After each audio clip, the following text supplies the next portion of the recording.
It is hard to believe it's already been 4 months since the NBA All-Star Weekend took over downtown Indianapolis, and we're learning new information this morning about the economic benefit that huge event has had on Central Indiana. Danny Lopez with Pacers Sports and Entertainment joins me now to break down the numbers.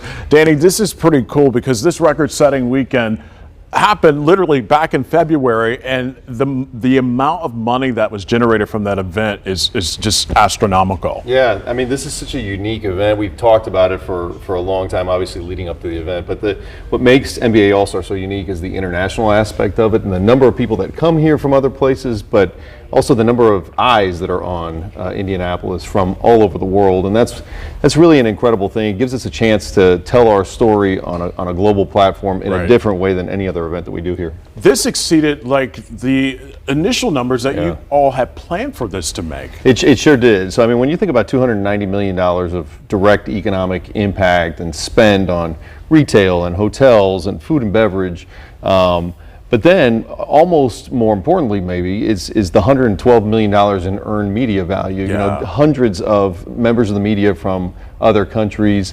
billions of views of our content on social media, which of course is just an incredible impact that people get to see that. And we do these events, as we talk about incessantly, right? We do these events so much better than everybody else. And of course, we had WWE announced this week, which is huge. We keep getting these events. One of the things that we know we need to improve is we got to tell our story a little bit better. We got to be more boastful, and we got to really talk about the things that we do well.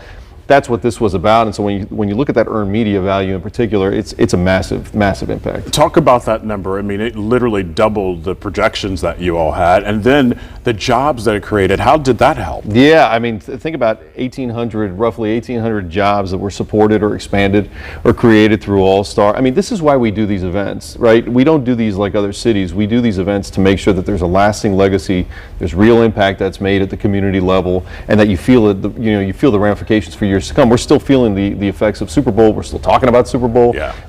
So these are really important events for us, and that's why we, collectively as a team here in Central Indiana, do these things in a different way. And I should say too, even beyond the direct economic impact and the spend in the restaurants and hotels, it's also about the $2 million that was invested in arts and culture and artists.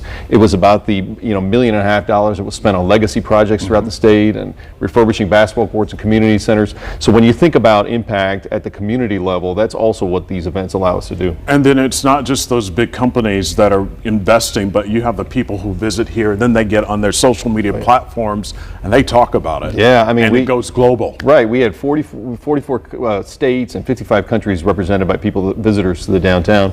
All those people are taking it back to their own networks. And you're exactly right. It's not just about the big companies. We talked to one really small company that said we had never given bonuses before. We finally gave bonuses after All-Star, and the reason was we exploded with business during All-Star, and it was just a great event. That's awesome to hear. I want to read something here. There was also the first 24 hours of service, which featured more than 6,000 volunteers. Tell me about the success of that. So I mean, that speaks to how we do these things differently from a community standpoint, from an impact standpoint. So the NBA every year does a day of service, and really what that comes down to is an hour or two of meal packing or backpacks, that get packed for kids.